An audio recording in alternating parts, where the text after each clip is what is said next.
नाज़रीन अवामी न्यूज़ में खबरों सिलसिलो जारी है। इन वक़्त के सागड़ में खबर ॾींदा सिंध जी सामूंडी पट्टी में साइक्लोन इमरजेंसी के हवाले से सियाहत ऐं सकाफ़त वारे सूबाई वज़ीर ऐं ज़िले सागड़ के फोकल पर्सन सैयद सरदार अली शाह अॼु DC ऑफिस में हिकु हंगामी गॾिजाणी कई, जंहिंमें सूबाई सलाहकार जावेद नायब लेगारी MPA Shahid Thaheem Jam Shabbir Ahmed, deputy commissioner सागड़ doctor Imranul Hassan Khawaja, SSP doctor Farrukh Lanjar, कानून लागू कंदड़ इदारनि जे एहलकारनि समेत ज़िले जे समूरे अमलदारनि शिरकत कई ऐं रेन इमरजेंसी के हवाले से कयल इंतजामनि बाबत आगाही ॾिनी। उन मौके ते सैयद सरदार अली शाह अमलदारनि खे हिदायत कई त ज़िले में बरसाती नालनि जी सफ़ाई सुथराई ऐं पानी निकाली जे निज़ाम के मुंज़िम बणाइण ऐं घुर्बल मशीनरी जी दस्तियाबी के यकीनी बणायो वञे। हिन वधीक चयो त जेसि ताईं तव्हां सिमनालनि जी ॻाल्हि कयो था त सिमनाला ॿिनि सां तालुक़ रखनि था, हिकिड़ो LBOD वारनि सां, जेको मेन जेको LBOD आहे उहो पहिरीं तव्हांखे ॿुधायां त उहो फॉल्टी आहे।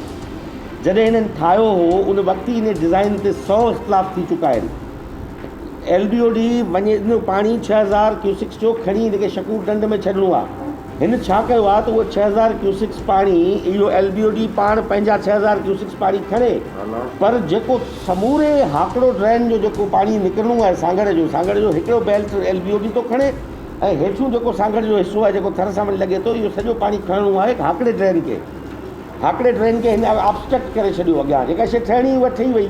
उन लाइ असां वेठासीं, चेयरमैन साहब जा डायरेक्टर्स हुया, जंहिंमें इरीगेशन जा अमलदार, जेके इन जा चीफ इंजीनियर सभु वेठा, ऐं पाण वेठो हुउसि। असां हिकिड़ो मास्टर प्लान ठाहियो आहे पूरो ओवरऑल लोअर सिंध जे ड्रेन जो, मुस्तक़िल थो ॿुधायांव हल, त उन ते कमु हले थो ऐं उन पैसनि जी अड़ाट जे करे हिन साल उहा स्कीम इनिशिएट न थी सघी।